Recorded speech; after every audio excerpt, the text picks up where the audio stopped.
malagkot? Buti nga ikaw sa probinsya lang. Hindi, kano ba siya katagal? 1 month or 2 weeks.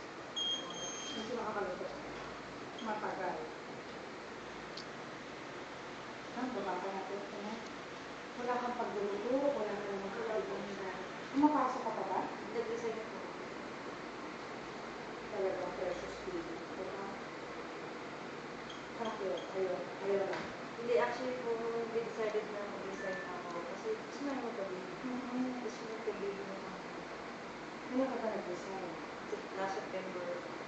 Kasi umuwi ko ako dito. Bali yung baby na to, may deliver ko. Ah? Tapos, yun po, bumalik na kami dito. Ayaw mo naman mag-work ako kasi the age parang sobrang Kaya na. Ito ang baby ko natin. Ito na po. Yan. Ito ang matres. Ang bilog na yan. Ngayon, maliit lang yan.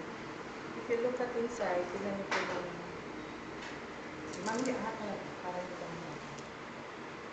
Ayan. Ito nasa loob na ito. Ayun po? Yung. Oh my Girl, God! tao na yan. Anong babae na po lalaki? Wala ka na.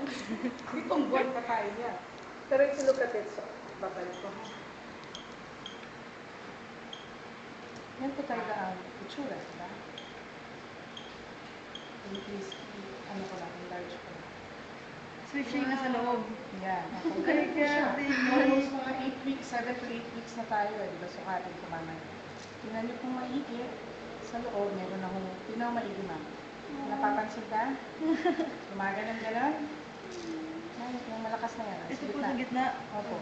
Ito, yung bilog na yan, at sa matres. Pero may pagbilag ka. Tumitikas pa tiyan mo. Pero ito, ma'am, tignan mo maigi lang. May gumagalan sila. Wow. Kita ma? Yan po, buhay po yan, di ba? Oo. Nakikita mo muna sa loob na gumagalan. Yung gano'n lang tignan mo. Yung intake. Oo, gumagano po siya. Yung po ang tibok ng puso ng baby. Ha? Hoy, fetus na to at lahat. Ingatan natin to ha, magbibigay ako ng panibagong gamot mo. Tapos tignan natin. Kasi Baby, that's our baby, oh! O, kunan mo na ang picture, girl. Hindi naka-video po. Ayan ha, sige ate. Ito, picture mo, balik ka sa ano. Okay.